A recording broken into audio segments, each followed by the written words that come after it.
so long, partner. Real love doesn't depend on how useful you are. But Woody didn't know that. When Buzz showed up, Woody's ego was crushed, and his biggest fears became his reality. He was losing his spot on the bed, and he was losing his best friend. On the surface, it looked like he was just terrified of being replaced and forgotten. But where did that terror actually come from? Woody never actually learned the difference between being needed and being loved. And I'm going to show you exactly what that cost him. You might even recognize something in him that you've never wanted to look at directly in yourself. Let's build the foundation here. There's a version of Toy Story most kids see that's a fun adventure about toys coming to life. And then there's the version you watch as an adult who's felt like, at some point in your life, like your value to the people around you was conditional. It's basically like you had to earn your place. If you haven't felt that way, Woody's just a fun Pixar character. If you have, and spoilers, most of us have, Woody is a mirror. In the first movie, it's quickly established that Woody has built an entire identity around one thing: being Andy's favorite. And on the surface, it would seem like Woody doesn't really have any fears and everything's kind of figured out. But then we see what happens the second that status gets threatened. Buzz Lightyear shows up, and Woody doesn't just feel competitive, but he falls apart. Think about this for a second. When was the last time someone new showed up in your life? Maybe it was a new friend in your circle, a new person at work, or someone new your partner started spending more time with. Did you have the same feeling as Woody? Did you feel like your life started unraveling a bit? No rage, no obvious jealousy, but just this kind of slow, creeping sense that maybe you weren't as secure as you thought you were. Woody now lives in this feeling throughout the rest of the films. In psychology, we have a framework called the Big Five personality traits for understanding personality. It's the most researched back model we have, and when you map Woody onto it, something really interesting happens. The first category is conscientiousness. This is about responsibility, organization, and a desire to achieve. Woody scores quite highly here, actually. He's responsible, dependable, the one everyone counts on. The challenge with Woody is that high conscientiousness living in an insecure person actually tends to become control. Not because Woody is a control freak for the fun of it, but because maintaining order is how he manages that anxiety, and it's always running in the background. As long as everything is in its place, he's doing all right. Moving on, we go to agreeableness. This is about compassion, consideration, and warmth. Woody is low to moderate here. Woody is loyal, caring, self-sacrificing in the end, but agreeableness isn't about being a good person. In the Big Five, it's specifically about how much you extend trust and warmth without needing something in return. Woody's kindness is absolutely real. That's not what I'm saying, but it's conditional. When he's feeling secure, it flows freely. When he's challenged, this is where manipulation might begin. Moving on to extroversion. This is the tendency to be outgoing and energized by social interactions. Woody scores high in this category, but it can come off as performative. He doesn't draw energy from genuine connection 100% of the time in a way that a deeply extroverted person does. He draws it from attention, from being at the center.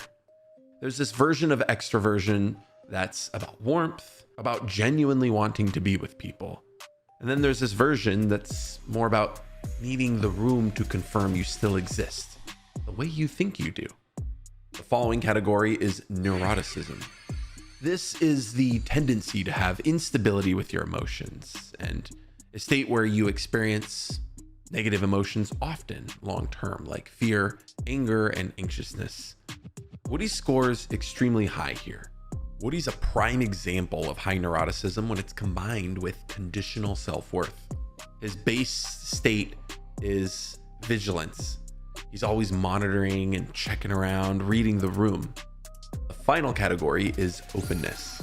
This is your curiosity, your tolerance for new ideas, new people, and change. Woody's score is very low here. This means that novelty feels threatening to you. It means your identity is closely tied to the way things have been, and anything that disrupts that feels like an attack on who you are, not just what you do.